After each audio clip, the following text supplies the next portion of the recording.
Ranieri tries one.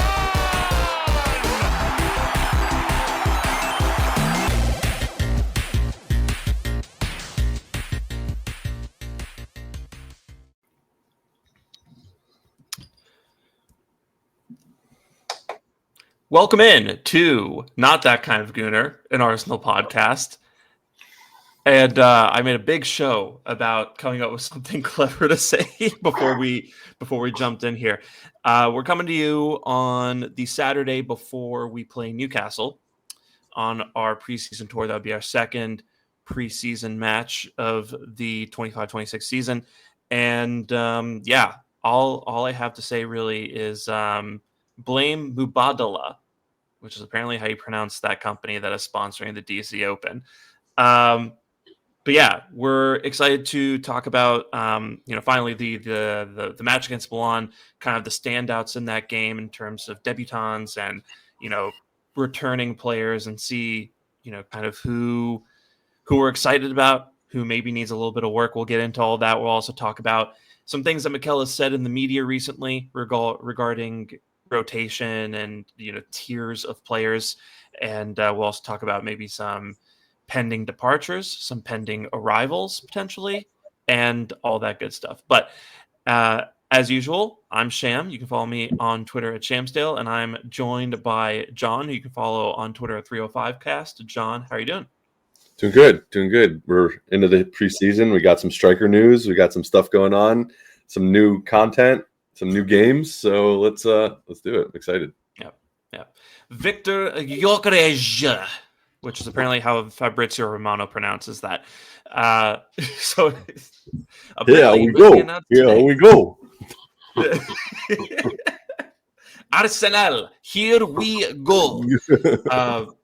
So I'm excited to see that. And with us as well today is Drew, who you can follow on Twitter at GeeChyKid. Drew, how are you doing?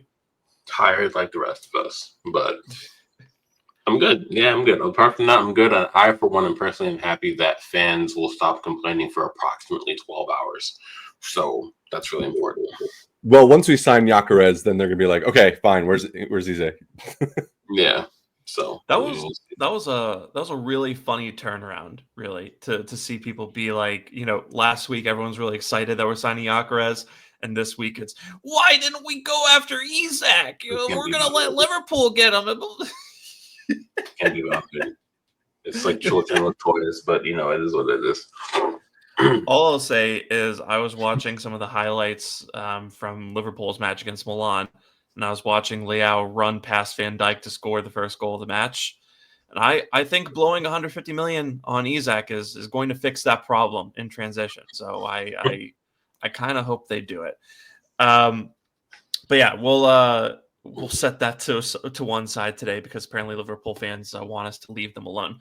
So anyway, we played a match also against Milan earlier this week, and we won 1-0, and then we proceeded to lose the penalty shootout that came after that, which I don't really think matters, isn't really worth discussing outside the fact that Kepa made 3 penalty saves, which I think is really impressive. But we won the match. I think we looked pretty good, honestly.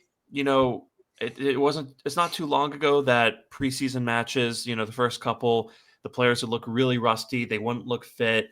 The touch would be off, and you could tell that it would be a little bit of time before they were back to mid-season form. But this time around, it really looked like the players hadn't missed much of a beat.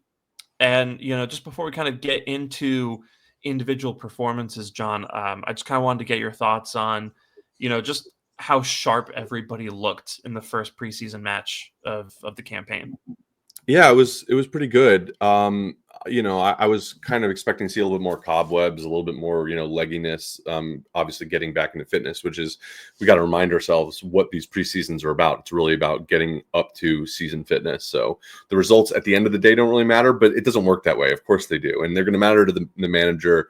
He's going to want to see promising things on the pitch, things that they've worked on. But it is important to remember that it's all about fitness and getting these players fit. I thought, irrespective of that, we did play some interesting football, especially in the second half when Zubamendi came on.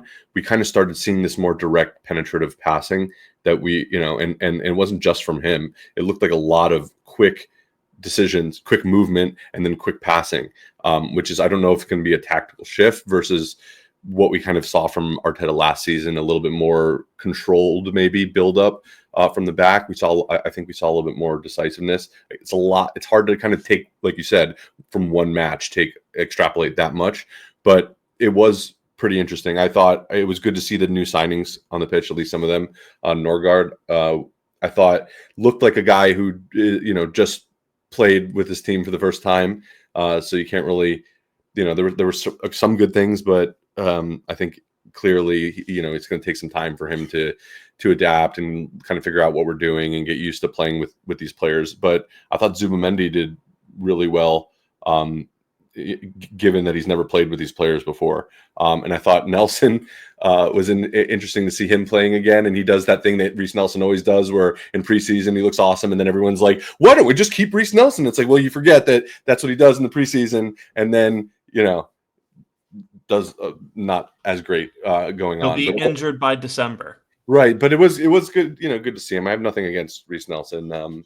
He is an Arsenal kid, so it was good, and there was some promising stuff there. So I'm excited to see the game on tomorrow, and then hopefully Gyökeres joins the team soon, and we can see that, because that's exciting as well. By the way, sorry, I know I've gone on a little bit, but what are they feeding these players in the offseason? Like, these guys look like, have you seen Trossard? Dude, Trossard and Havertz, man, are yoked. Like, I don't know what they're feeding these guys, but they're looking beefy. Havertz, you could put it off, right, to kind of like a one-off thing where it's like, maybe the team wanted him to bulk up a little bit since he was playing center forward. They're bringing Gyökeres in, but Trossard has bigger arms than I do now. Trossard, right? Odegaard looks bigger, I thought. Saka even, and Saka was already, pretty. But clearly they've been doing some like physical work in the off season, which is always good, I guess. I think they just gave Leon Goretzka a call, and then that was kind of how they sorted it out. Mesut Ozil's been training them. Yeah, exactly. The fastest 2-week program ever. Yeah, Mesut Ozil and his, not using steroids. The Fernando Torres regimen. Yeah. Yeah, no, it's pretty crazy how jacked all the players got. But yeah, kind of with that in mind, Drew, like what impressions did you get just in terms of the fitness of the players? Because we were kind of talking about how everyone looked a lot sharper than you would expect them to in the first match of a preseason.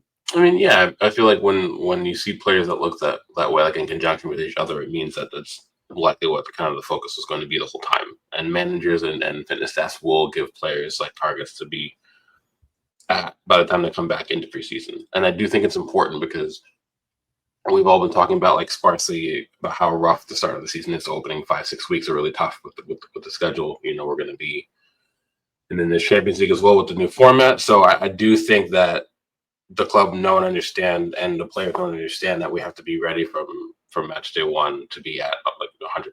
Like, and sometimes you do have some cobwebs to shake off in the opening weeks, but the Premier League race is going to be as tight as it's ever been, if not worse than that. And then given also the rough start to that, and then again with Champions League the way it is, and then there's a World Cup a year, so I think part of that is also resiliency when you bulk up like that as well, a little bit like we discussed. It also will help you be resilient to injury in some ways too.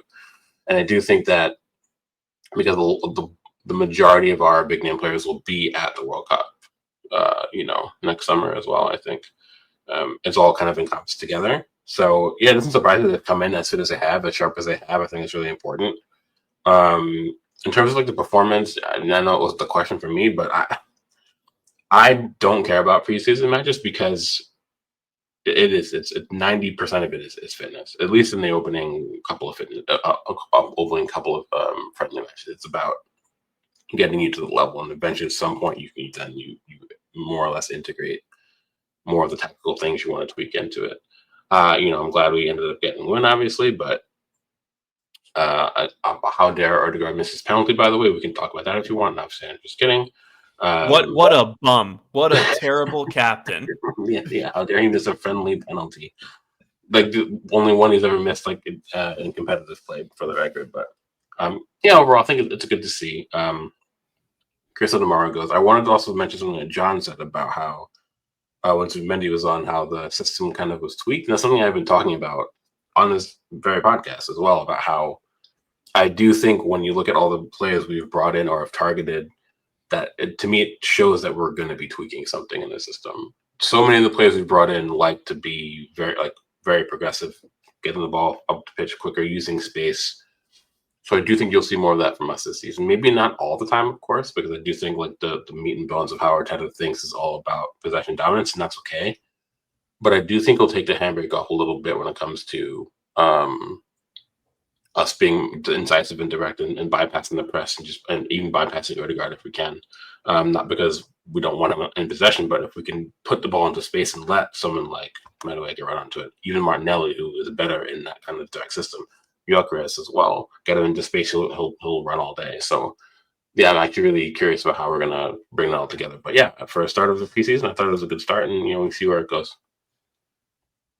Yeah, it was really intriguing start. I do think preseason games are interesting to watch, not because like they mean anything in terms of how good a team is, but I do think outside of fitness, it does give you kind of an early look into what the manager and what the team are thinking about tactically, which I think is outside of fitness. Obviously, I think those are the two main values of preseason. But yeah, I mean, like Liverpool lost 4-2 to Milan today, but I'm not saying that Liverpool suck suddenly. You know what I mean? But I am sitting there saying maybe you can get at them in transition. So I'm saying they suck, and I'm going to put that into the universe.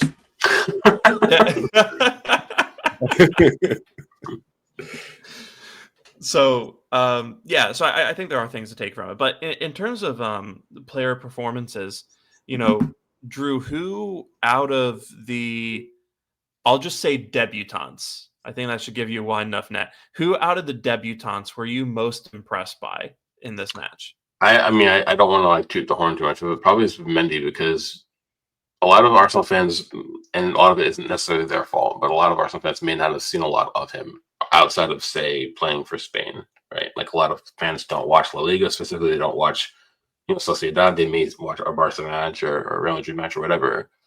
But so I think a lot of people really didn't understand fully how intelligent of a player he is. He tends to always be in the right spot a lot of the time, always makes the right pass, 9 times out of 10. His awareness is exceptional. He understands space really well. He understands how to cover from midfield. He understands what to be available for the center back. So I do think that's going to up the level, right? And also he won't favor either side. One of the things about Partey, even Partey at his best, would almost like force play down the right? Zubimendi will pick out both left and the right. He'll make himself available for those two options.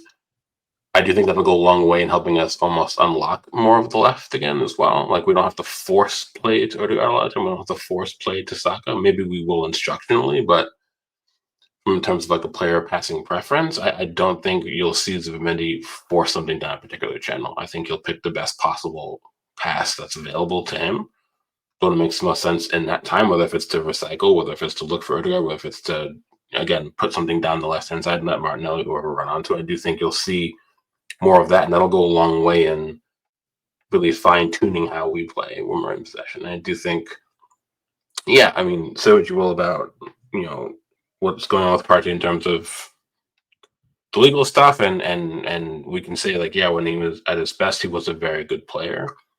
But his limitations, I think, also exacerbated our own limitations. And I do think Mendy's a different type of player who I'm looking forward to seeing if he can get, that extra 5% in the attack that we were maybe missing, or at least in transition. I think that'll help unlock another side of us that we haven't really seen much. So that for me would be who I pick out.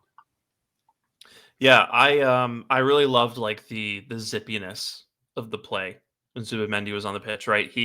would get the ball, normally take 1 or 2 touches, or a couple times where maybe he like carried a little bit and took his time on the ball, but that's fine to do every once in a while, right?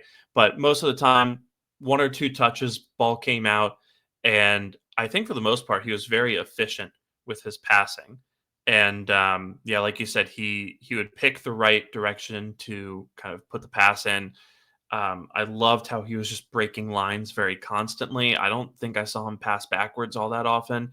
And there were a couple moments, and I don't think Party would have done this. I'm not sure if Jorginho would have done this, but there are a couple moments where he played a couple really nice balls over the top on the left-hand side.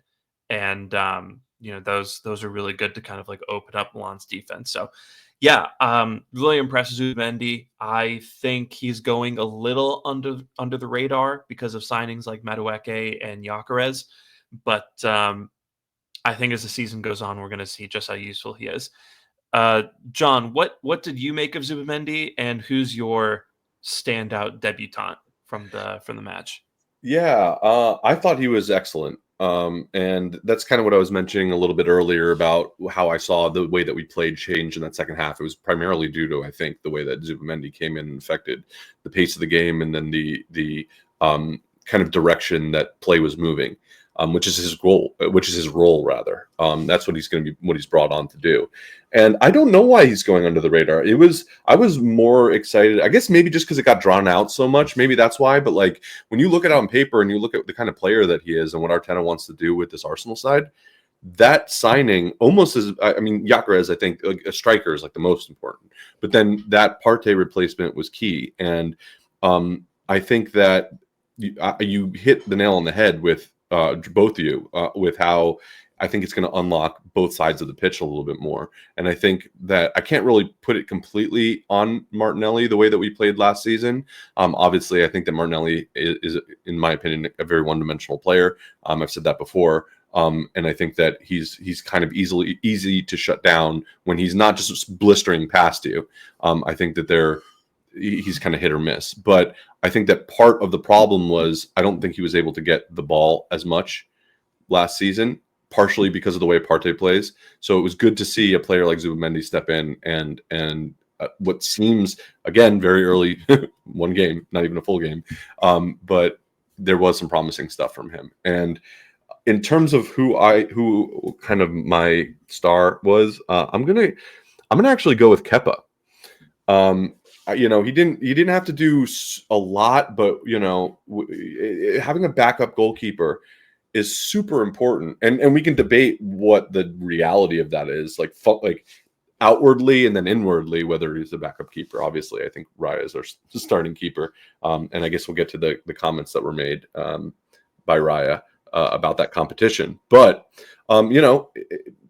goal stepping up and saving penalties. I know a lot of people like to say that it's 50-50, but you still have to make the save. You still have to go the right direction. You still have to commit.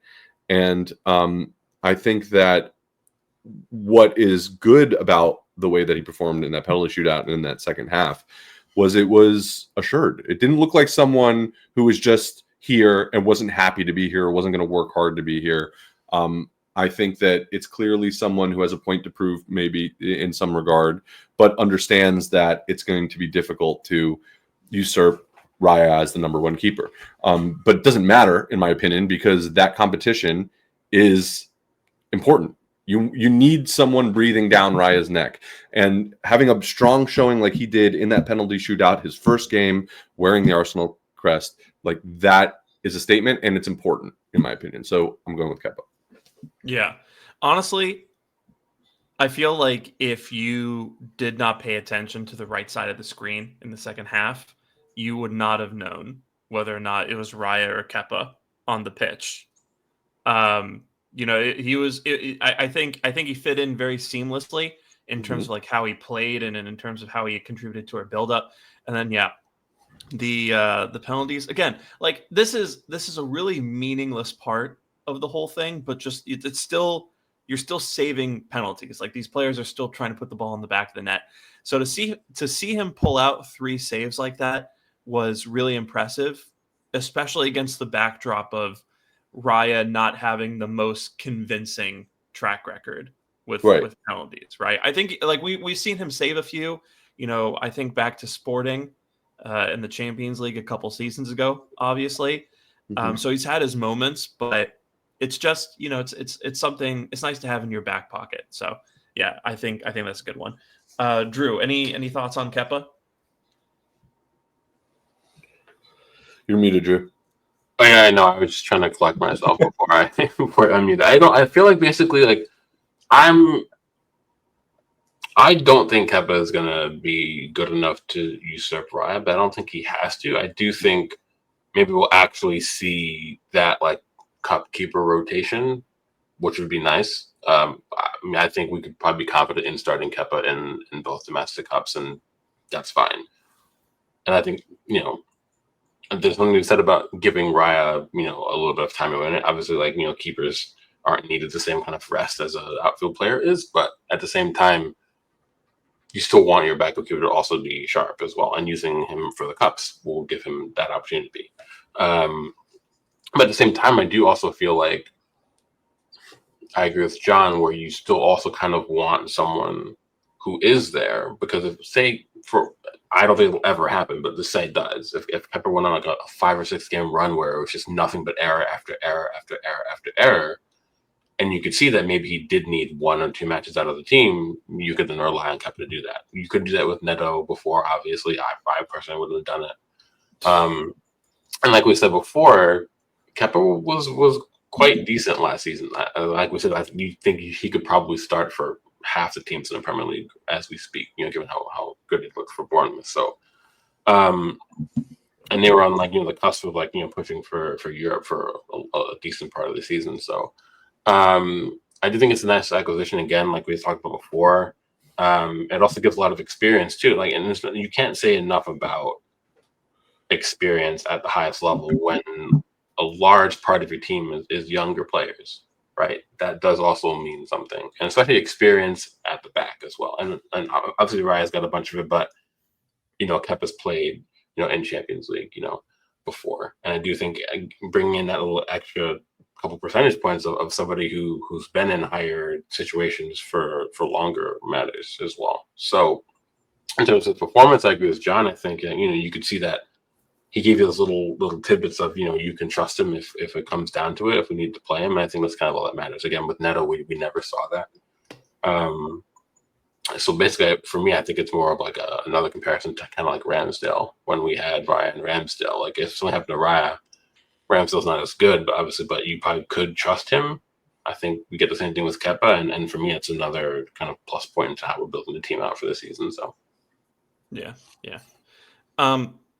All in all, I think he's going to prove to be a really savvy signing. And I just realized Raya played almost 5,000 minutes last season, which I know he's playing in goal, and it's not as physically demanding as maybe other roles are, but that's still a lot of minutes. That's still a lot of. It's still a lot, and it's interesting. So, James Ollie kind of we reported today on this. He said David Raya says Mikel Arteta has not given him any assurances over his status as Arsenal's #1 goalkeeper, but insisted he relishes the quote healthy competition brought on by new signing Kepa.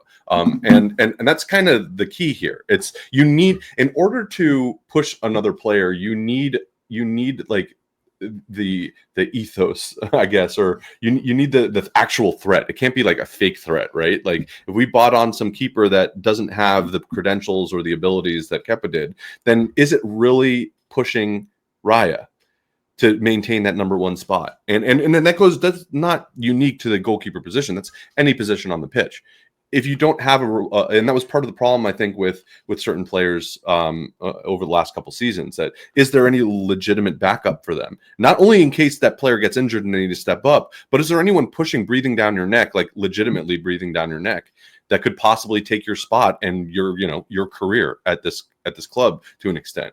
And that's a healthy tension to have, and I think we have that in the keeper position right now.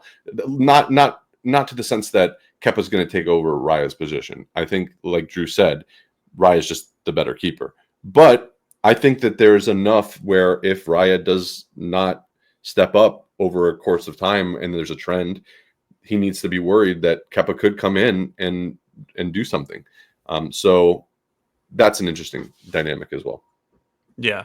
And, it kind of connects overall to, I think, a shift in Arteta's thinking in terms of the hierarchy of players in the club, because I think, a couple times previously he's talked about tiers of players in the squad, right? And he got asked about that during the tour, and he said the following: "The tier 1, 2, 3 system, I don't believe in that much now. The way the game's evolving, the demands we put in was 70, 75 games per season. At the end, we want to build a team like other clubs already have, where you look at the squad and you cannot really identify who is going to play tomorrow. If we get to that point and the competitiveness has as well the right level of cooperation between the players, that's what we want. Now I'll change it because that's going to mold, and now we're going to have the capacity as well to decide who is in the best condition to play this game, hopefully. Because last year, no. Last year, the lineup was done. Give me 5 players who can finish 90 minutes. Those 5, okay, those I have to play. Now give me another 5 who can do this, and we played like this for 7 months." That's really interesting. Yeah. So I think, kind of a combination of, or I think basically Arteta used to, have his starters, and that's not necessarily a starting 11. Maybe that's like 13, 14 players who he trusts to be in the starting lineup. And then he had tier 2, which are those guys who are just meant to take minutes off them. And I think last season really demonstrated to him the flaws of that system and the downsides, where if you lose a bunch of your tier 1 guys, you're relying on tier 2 guys. So I think I think this summer transfer window kind of backs it up in terms of the players that we've signed, right? Gyökeres, that's not exactly a bench player. Madueke, not exactly a bench player. Norgard, definitely more so a rotation option, but that's not a guy who you're afraid to start in Premier League games, right? And Kepa, same situation, right? I think all 3 of us would still take Raya over him, but Kepa's not a player who we're absolutely petrified of seeing in the lineup. So I think what we're going to see, and what Arteta's suggesting here, is that we're going to move away from the tier 1, tier 2, tier 3 system, and we're just going to have 18, 19, 20 players who are all really, really good.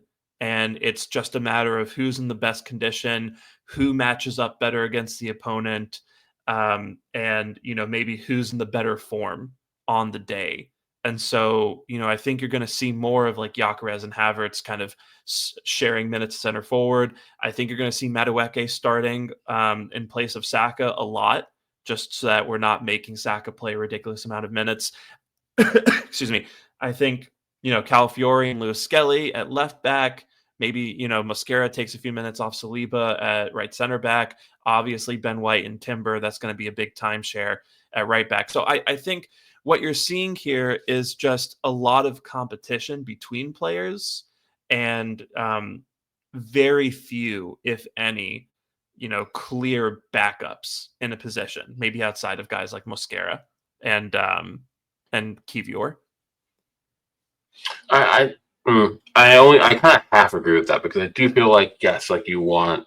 So the way I likened it is that basically before you would say we would have maybe like 13 or 14 players we could like reliably trust. The goal should be to get that number to like 17 or 18, right?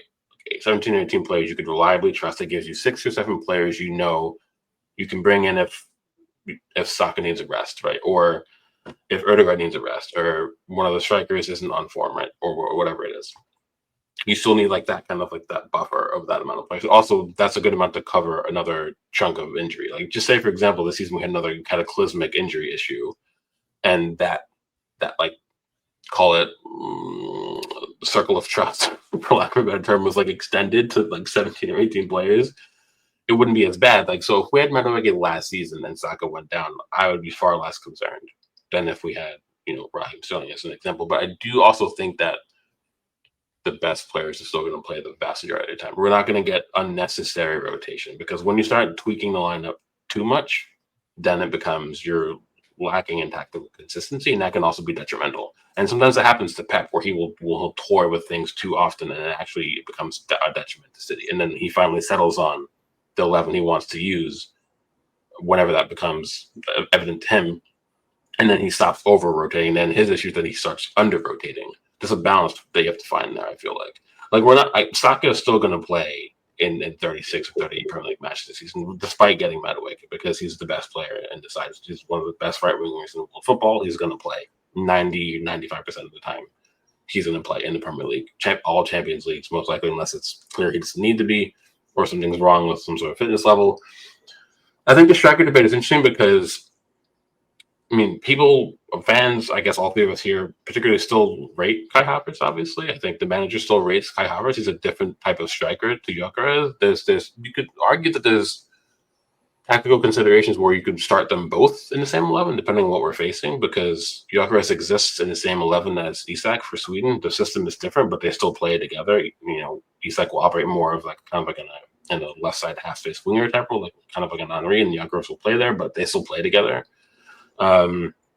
If we're against like a very, very low block system that has no intention of ever coming out of it, maybe you play them both, something like that. I don't know.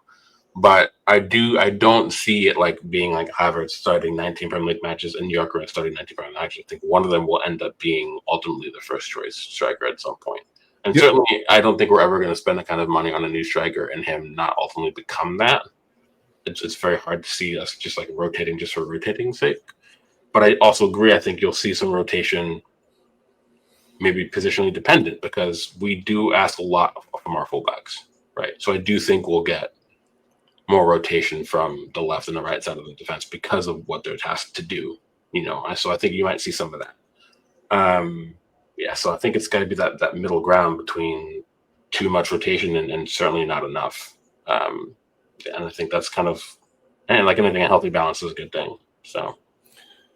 I kind of interpreted this statement a little bit different than both of you, or maybe. I kind of hearkened it back to what Arteta said about there's being no B squad. If you remember a long time ago, that was kind of early on, that he doesn't believe in a B squad. And the way I kind of interpret it was similar to what we were saying about the competition, the importance of competition with Raya in that conversation about how it legitimate competition actually pushes everyone, rising tide raises all boats kind of a thing. And that's the kind of sense I got with where he was going at with respect to the statements about there being, not like a tier 1, tier 2, that all the players are competitive and who are capable of starting games in the Premier League or in the Champions League or wherever, so that there isn't a distinguishing it's distinguished like that, where it's oh, you're just a rotational option. I don't necessarily think it was an indictment or a kind of a fortune telling of what is to come in terms of how many players are going to play a certain amount of games over certain other players, or saying, oh, I'm going to split 19 games with Havertz or 19 games with Gyökeres or something like that, but more we have better players all around now. We've scaled out and up at the same time with respect to our rotational options, so that there isn't, so that line between first team and second team or B team or tier 2 is blurred more, which is going to help everyone. That's the kind of sense I got from his comments, but maybe I was kind of misinterpreting that. Yeah, I just think I don't think Arteta's going to rotate for rotation's sake, right? If things are working and if players are in good form and they're healthy, I don't think he's going to blow that up just because. But I do think that what we're probably going to see is very match dependent. Where for example, if we're playing against a team where we think we can get a lot of joy in transition, then we're going to play Gyökeres and maybe Madueke at left wing, and Rice at left A, and we'll play kind of Timber and Calafiori Timber and Lewis Skelly just to make sure that we're shored up at the back. But if we're playing a low block, I think what we might do is play Havertz and also deploy White at right back, Calafiori at left back. Maybe we go with a Trossard or a Martinelli at left wing, depending on what we do for the rest of the summer in those positions. I think we're going to tweak things a little bit just depending on what the matchup is. And I think we're assembling a group of players with different skill sets that allow us to do that. But yeah, I don't think Arteta's going to go full Pep and just change up the team just to change up the team. Yeah, no, I can agree with that for sure too. But I do think also some players will just start no matter who we play. But I do think we'll also definitely see some targeted changes based off of who we're playing. I think, again, the balance, right? There will be that healthy balance between both those things. And I think that's kind of what you need, especially in the Premier League, because Totally. yeah, there's too much quality in the Premier League now. And we also know roughly how teams are going to play. We know West Ham are going to be a certain way. We know Fulham are going to be a certain way. We know City and Liverpool will probably be a certain way. So you can better indicate like what you might need that particular day and then add into the team without kind of interrupting the bulk of what you're trying to achieve. So, yeah. Like that midfield three of Zubamendi, Odegaard, Rice. I don't think you're changing that many times. No, I highly doubt it. Yeah. No, or if Saka's fit, he's probably going to play. If Right. Saliba's fit, he's probably going to play. Right.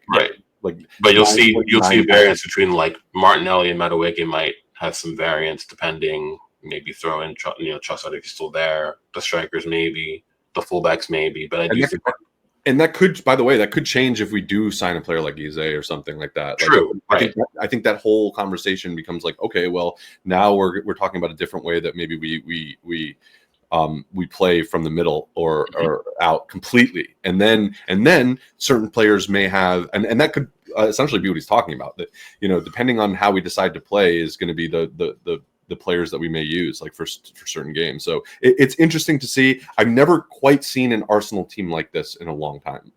Like a versatile, interchangeable Arsenal team like that. And this is what we've been asking for like a long time. Like we want like legitimate backup on every area of the pitch where, like your Man Cities have. And when teams like, maybe not so much Liverpool but although they had like attacking talent for days, so they were able to just score goals and win the league, which is what we're going to be.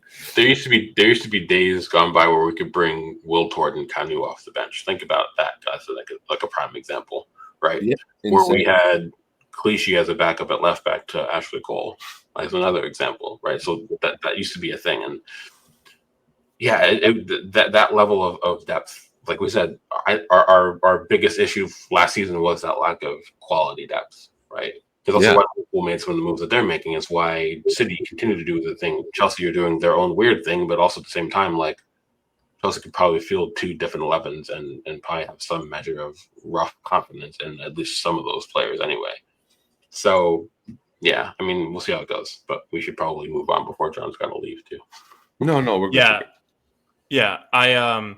I did before he took off, John. I did want to kind of pivot back real quick to something that I think is going to be a bigger and bigger talking point as we get further into the preseason, and that is one Max Dowman, who also played against Milan, and just kind of what did you make of his performance, and what is your early prediction in terms of how involved he'll be in the squad this season?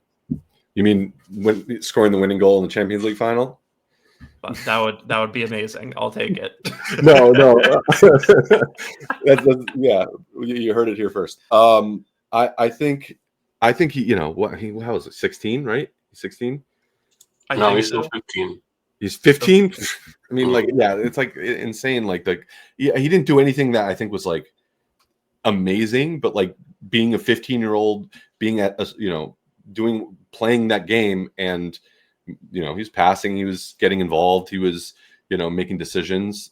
That in itself, I think, is spectacular. Just you could tell these youth players are just ready to go, and it's so important, I think, to see players like Dowman get minutes, even if it's just preseason. Because you look at Lewis Skelly, you look at Nwaneri in his contract right now, you look at Saka, you look at Emile Smith-Rowe when he was here, you look at even like Iwobi, and you can see that we have a track record of bringing youth through and playing them. And that's huge just for recruitment alone, if nothing else. Just knowing that you're as a youth player that wants to come to Hale End or make a decision about where they're going to commit their development.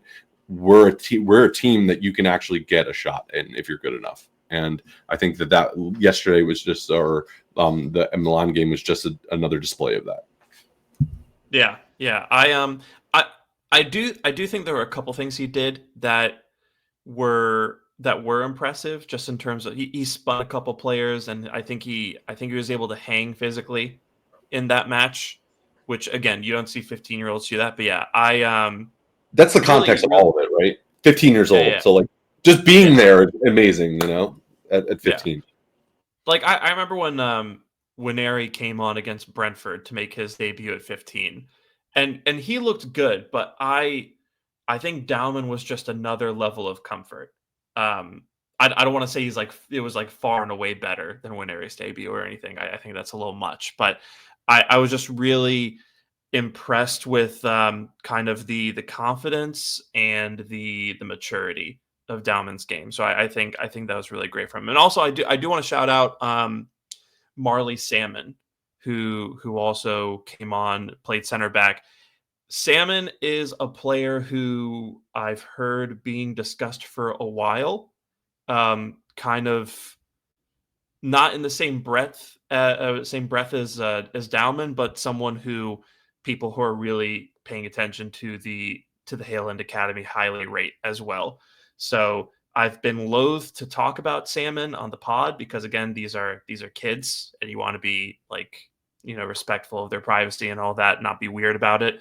But Salmon is also a player who I've wanted to get a look at for some time. So I thought he looked pretty good as well. But yeah, I think Dowman stole the headlines, and it's hard to imagine him not playing a handful of minutes this season. I don't think we're going to crack over 200, and I think 200 is a pretty high estimate to begin with. But yeah, really impressed. Drew, what did you make of Dowman? I just got into this conversation yesterday in one of the group chats I'm in, and I feel like I will always take a measured view when it comes to talented young players, because I'll say this. I do think it's hard to suggest that he isn't one of the top 3 or 4 most talented 15-year-olds in Europe at the time. Currently, I think that you could probably accurately say that. I think what we saw from him showed he's probably well ahead of what is actually his age suggests. I think that's also encouraging in terms of what could be, but at the same time, fans are going to do what fans are going to do on social media, and you cannot overhype a 15-year-old. And simply because a lot of players can develop earlier, faster, and then they'll hit a wall at 19. That happens regularly. I'm not saying he's going to, but just because he's one of the best in his class at 15 doesn't mean he's going to be one of the best in his quote unquote class at 19. The player development does not work that way. But looking at it through that lens, I do think we'll probably take a more, and John kind of said it, sometimes when you have really gifted younger players that come through your academy, sometimes you actually don't want to loan them out because you want to heavily control their development. You want to heavily make sure that they understand what you're about systemically, keep yourself in the same club culture, like what City did with Phil Foden. He wasn't a loaned out. It was just in-house development until he broke into the first team, and that was it. I think we'll see the same thing from Dowman as we got with Moneri, with Bluesky, that kind of thing. I do think he showed that maybe I wouldn't be surprised if he started like a cup match this season, early doors, against playing against a League 2 side or whatever. If we got, I don't know, Accrington Stanley in the League Cup, would we play him? I think we probably would. I could actually see that happening. I don't think he'll get any minutes in Champions League. I think he'll maybe get the very odd minute in Premier League at best. I don't see it happening, but in the cups, I do think he'll actually be given a chance to see where he's at, depending on the opponent, and that will kind of also dictate, how he can go on, sort of say, next season. He'll be 16 on December 31st this season. So halfway through, he turns 16. So we'll kind of see it, and then he's not that far off from where Bluesky and Winery were when they started actually getting a larger look. So I do think this season is pretty critical for his development. So I think we'll just kind of slow burn it, but I do think we'll get little teasers from him, and I think he can probably handle those. But when it comes to like expectation stuff, like I'm begging fans to like not go ridiculous and say, oh, we have the next Lamine Yamal. I've seen people say that, and I just shake my head like, you gotta stop, man. Like, No, he's better. John, leave it to John. It's going to trigger me, John. But yeah, so I just kind of feel like we should be excited, but also we should also just like one step at a time with him. But it's encouraging to see that he could end up. He has the potential to be like a Saka type player for us in long term of like a cornerstone from the academy, and it's nice to see that for us because, and we've talked about it before, like. Say what you want about like Barca's finances, but they will heavily lean into La Masia, and look how far it's gotten them. Look how many younger players have come through that system, and they still rely on, despite their ability to attract any player on the planet, they will still rely on the academy because they can. Ajax did that forever until the quality of Eredivisie dropped, but like Ajax's teams were always so successful based off of their own academy setup, right? So. And yeah, Ajax are still producing good They talents. still are. Yeah, Benfica, Sporting, same thing. Their academy talents are, they dominate leagues with squads that are bulk from their academy, right? So just something to be said for it, and we can be excited. Yeah, that's kind of all I have to say. And I do think kind of that. So I think that's a really great point in terms of using your academy as an advantage, right? I think a lot of people have described that as the last frontier of gaining an advantage in football. And I have noticed that Arsenal have been kind of trying to snap up a few talents here and there, right? They signed was it Will Wright, I think, from like Salford Town or Salford. And we beat Liverpool to that. We paid like £200,000 to sign him, and I think there's one guy that we're getting from Shamrock Rovers, and like there's a couple other players that we're trying to snatch up in their teams.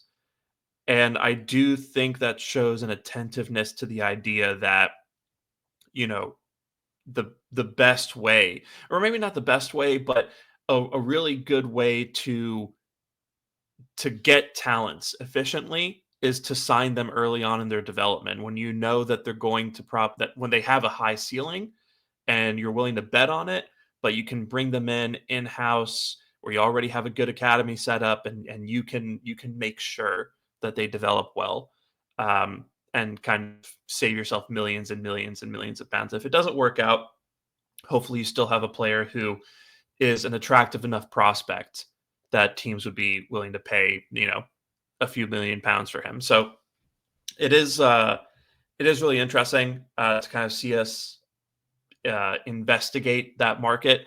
And yeah, I'm really excited for Dalman. But yeah, trying to not let my expectations go too crazy. However, I will say I saw that video of him shoving over Gabriel Heinze in practice, and yeah, that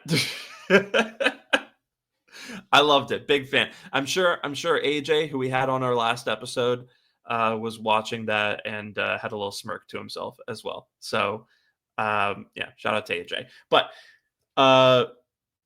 moving on, I think there's a couple potential departures and acquisitions that we should talk about before we get out of here. And kind of the first thing is there's news going around that Gabriel Jesus is being looked at. I think it was Fluminense who was linked with him.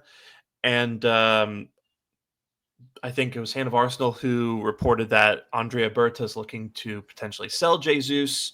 I forget who else came out and said this, but apparently we're looking for about 30 million euros for Jesus as well. So, I guess, John, I'll come to you first here. What do you think?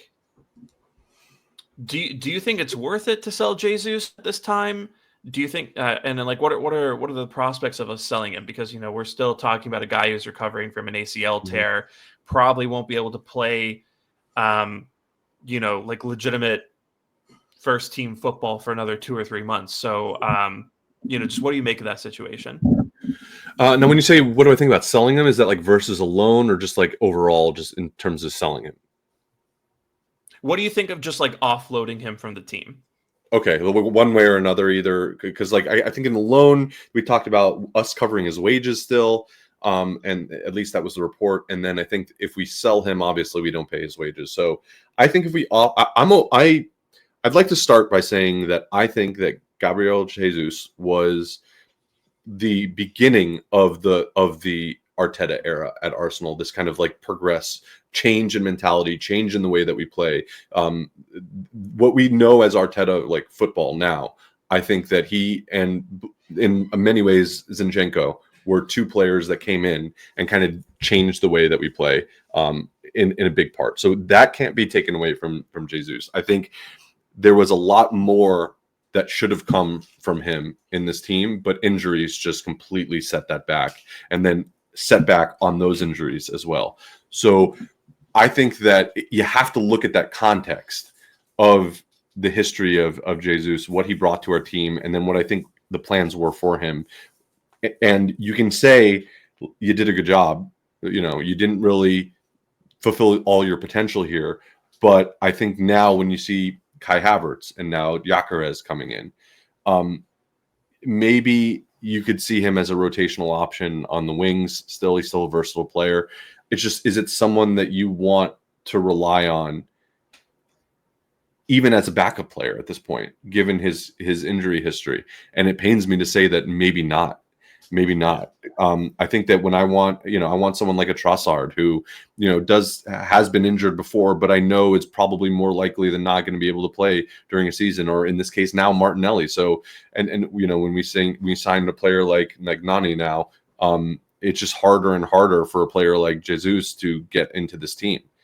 And I think that that's something that is going into the club's consideration as to what his future here is going to be. And personally, if it were up to me, I think it's probably last season was the time. But obviously he was injured. We couldn't just offload him. I think if we can get a good fee for him, that would be kind of my ideal situation. And it sucks because I really think he's an amazing player when he's fit. And I think that he really changed the way that we play. So with a heavy heart, yeah, I would move him on if we can. Yeah, that's fair. By the way, John, I know you got to take off. So I do. Yeah. Yeah. So you guys can follow John at 305 Cast, and John, we'll see you later, my friend. All right, take care, guys. So, Drew, with that in mind, like what do you make of maybe the prospects of being able to sell Jesus? Do you think, because there are reports out there saying that there are teams in Europe and Brazil who are interested, but do you think we'd actually be able to offload Jesus at this time, or is this a January at the earliest kind of thing? Yeah, I'm not quite sure. I mean, Flamengo are moving pretty mad right now in the market. They've gotten quite a few names in from Europe. So it wouldn't surprise me if Felipe Luis is the manager now. It wouldn't surprise me if maybe, I think there's a leading candidate if he goes back to Brazil. I think Flamengo will be the one he goes to. I don't see it as like impossible for it to occur. It's totally down to us and how we negotiate. But I mean, he could be one of those names that we get off the books wages wise that will help secure something, like making sure we get like an Eze move. You know what I mean? Irrespective of what happens with Martinelli or Trossard, who seem more likely to be staying at this point. So if we had to get rid of somebody, getting rid of Jesus off the books would make the most sense. I mean, it's hard to know, like in the capacity, like Flamengo aren't exactly broke. They have a pretty like a decent like financial picture. So could we loan him out and only cover half his wages? Could we just give him minimum full deal and not worry about the return on the figure, but it's just the wages we're worried about? I'm not quite sure, but I do think there's a decent chance we could get rid of him. I don't see him going to MLS. I think Brazil probably makes the most sense for him. I don't know if another club in Europe is going to want him really, just because of the injury record. But again, so the moves Flamengo are making right now, they got Samuel Lino. They just brought him in. They're doing, I forget what else I saw like at work yesterday, but they're moving pretty quickly from tertiary names from some big European clubs. So I think Jesus fits the recruitment bill for them. So I think if we can let him go, and again, I agree with you guys. I feel like he was like that standard bearer for like the new era under Arteta, so to speak. And I have nothing ill to say about him because I feel like when he was fully fit, before the injuries hit, I enjoyed watching him play. I think he helped us realize the vision of where we are now. So I mean, I can say nothing but the best for him if he moves on. But yeah, I do think it's time to move on from him, and I do think we'll hopefully can facilitate that to make it happen, and just kind of cut ties and with literally nothing but the best wishes possible to him, because I do think, injuries aside, there's a really good footballer in there. And it's just one of those kind of rotten luck scenarios where, yeah, it was just one of those things. So yeah, it's one of those things where it's really tough because I think that first half of the 22-23 season, he was one of the best players in the world, full stop. And he was probably the catalyzing force. Him and Zinchenko, I think, the catalyzing forces behind Arsenal mounting a 50-point mounting a 100-point pace in the first half of the season, and kind of coming up with this unexpected title challenge. So I don't really have any ill will towards Jesus. I think this is a guy who has wanted to contribute and has proven that he has the talent to be a major part of this team. It's just that Qatar World Cup, the only World Cup that we've played in the middle of a Premier League season, really, I think, started a series of unfortunate events for him in terms of injuries. So, maybe it is best if both parties just kind of have a clean break and go their separate ways, and Jesus gets to go somewhere where, maybe he'll feel more at home, and maybe the standard of the league will be a little bit more forgiving. Obviously, the Brazilian league is still very talented and very intense, but I think it might be a better fit for him at this point in time. So we'll see. I've heard things about Flamengo wanting to do a loan with an obligation or a loan with an option. I've heard about 50-50 splits in terms of the wages. So we'll see what happens there. But it does look like there's starting to be some smoke around this potential exit. So we'll see what happens there. But I guess one thing that this does kind of have me thinking is, it still looks like we want to make at least one more attacking signing. And Eza is the player that we've been most strongly linked to. That's the player that, every 4 or 5 hours, Fabrizio Romano says is really interested in joining us. But I guess my question to you, Drew, is, do you think offloading Jesus, and that I think it's like £250,000 a week that we're paying him, do you think offloading Jesus and getting those wages off the books could potentially open things up for us to sign 2 attacking players? Or do you think this is just kind of what we need to do in order to get the one? no, I don't think we're going to end up signing 4 attacking players. I don't see it. I know that a lot of fans are holding out for like Eze and then like a Rodrigo. It's a conversation I personally don't want to entertain because I think that's a big stretch. Because maybe it might if the 4th attacking player is on the younger end of the spectrum, right? Like maybe someone's like a 19, 20, 21-year-old who can be promising. Like a Malik Fofana. Yeah, something like that. Yeah, something like that I think makes far more sense because it's been reported now, depending on the source or outlet, that kind of like some of the demands that Rodrigo's going to want are going to be like absolutely not territory kind of thing. And I personally also don't want to even look at someone like a Rafael Leao, and I always shut that conversation down whenever I get dragged into it. I refuse to do it. Yes, I'm also referencing the group chat from yesterday. But did you see how he ran past Van Dijk today? Yeah, but I'm glad people are more starting to understand that Van Dijk isn't like omnipotent in terms of like defending. You know what I mean? Like, he does make mistakes. He just gets covered very well. No, in all seriousness, I just don't see. Something like a Eze and Fofana could happen. I don't know if it will. I also just think we do have to just get some wages off the books now as well.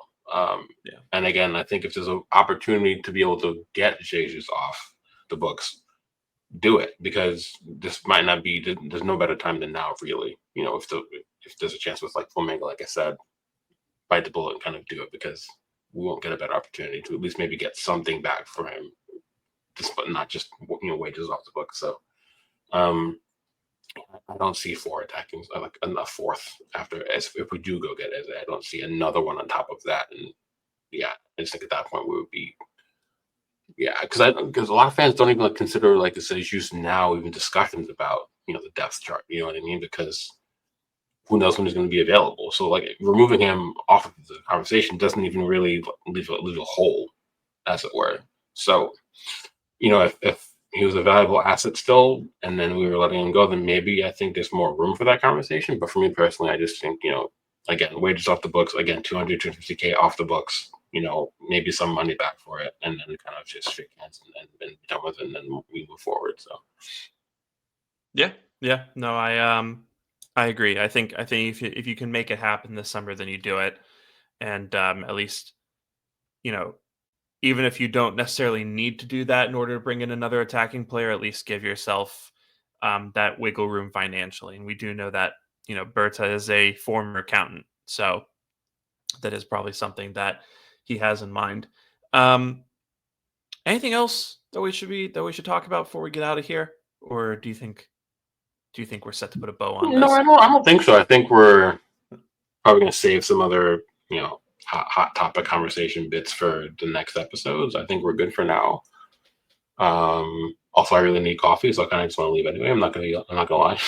I'm being very open today. I need coffee and I want to get out of here. That's fair. That's fair. Yeah, but no, I do think there's gonna be, again, plenty more to talk about next time. We've got the next preseason match. Gyökeres likely will be officially unveiled by then. If it doesn't happen like today, it'll happen tomorrow maybe. I'm hearing that. So it's currently 12:41 p.m. Eastern time, and it sounds like it's going to happen in about 20 minutes. Yeah, it wouldn't surprise me if it happened today, or again tomorrow the latest. So we can add that in on the next show. Again, we'll have a review of the next preseason fixture. We'll see. We'll see how it goes. What do you think is Eddie? What do you think Eddie Howe's excuse for losing 3-0 tomorrow is going to be? No idea. The one thing I will say is it's interesting now that a lot of fans were trying to use like Gyökeres and his camp, basically saying like I won't return to Sporting. News came out just within this podcast taping that Wissa's like going on strike with Brentford because they're strong-arming him his move to Newcastle. They're trying to kind of dead that. So it's interesting that I think players have more power than fans realize. They just don't flex it as much as they can, genuinely. Yeah. But I do think in instances like this, when clubs have gentlemen's agreements or they shake hands on, we'll allow you to go for this, and then last minute they change their mind, I do think you'll probably see players over time doing something like this more often. Yeah. I do think clubs have to understand that, I get them wanting to maybe kind of look situation for all it's worth, but at the same time, what would you rather do? Not get an extra $5 million, but make sure you get something for the player, or miss out on using a player at all because you want to be a douche about it, basically. So, it's kind of interesting that just crossed my mind, but yeah. And if you're Wissa, you've seen Frank go, you've seen Norgard go, you've seen Mbumo go, and suddenly you're being told you can't leave. I can see how that would feel unfair. You know what I mean? Yeah. But yeah, we'll see what happens with that. Let's go ahead and get out of here. I think we're over the hour mark. So thank you guys for listening, and we'll be back midway through next week probably to talk about the Newcastle game and any developments that arise in the meantime. So I'm Sham. You can follow me on Twitter at Shamsdale. That's Drew. You can follow him on Twitter at Geechee Kid. You can follow the pod at NotThatGooner on Twitter, NotThatGooner.bsky.social on Bluesky. You can check us out at NotThatKindOfGooner on Instagram. You can subscribe to our YouTube channel, and we'd really appreciate that, at NotThatKindOfGooner. And we're also on TikTok now at Not That Kind of Gooner. So you can find us at all those places. And also, before I forget, we are going to do a worst signings of all time bracket. I've got that ready to go. I think Monday. I think we'll put that up on Monday. Okay. And what we're thinking of doing or what we're thinking of doing for this is, we're going to put up this bracket and we're going to do a bunch of Twitter polls. Just between the 16 matchups, and then you guys will vote for who you think is the worst out of those two, and we'll move on to the next round. And in between rounds, myself and Drew and John, or some combination of the three of us, will talk about those results ahead of the next round and kind of give our takes and who we would have picked and stuff like that. So really interested to see who you guys think is the worst Arsenal signing of all time in a round robin format. That'll be a lot of fun. So yeah, looking forward to that. Keep your eyes peeled for that on Monday. But I think that's everything I got. So again, thanks for being here, and we'll be back with you soon. So until then, take care. Keep your mind out of the gunner, and bye. Oh, the police are coming for me. Bye.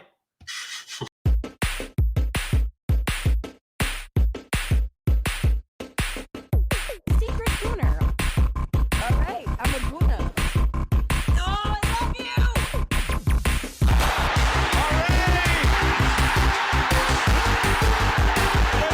To go. There's the little man here, Santi Cazorla. Kyle Saka. That is a goal. Guarnieri.